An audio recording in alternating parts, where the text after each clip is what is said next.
იარაღი არის მძიმე. მაგრამ ესეთი სტილის თოფები ყველა მძიმეები იყო რა, ის ამას რაც შეეხება. ყურეთ. სასახლეც მოვიდა რაღაც მომენტზე გაიჭერდა, მერე გაისროლა. ანუ მიეჩვევით ადვილად მაგარი კარაბინი. უკან აი ესეთი რკინის ისა აქვს.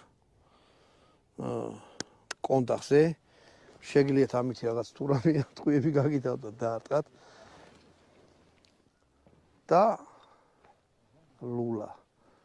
ლულა სამიზნე ესეთი აქ არ ელეგულიდება არც ზემოთ, არც ქვემოთ, ქარხნულად აქ დამაგრებული. და ოდნავ აი აქ მხარის არის შემოწეული, ბოლომდე არ არის გაწეული. აი ეს რაც შეეხება აი ამ კარაბინს. ეხლა ლაპარაკს ჯობია რომ გავისროლოთ სამიზნეზე. სამცალ ტყვიას ვისვრი ან ორ ცალს ვისვრი რა. შეხედეთ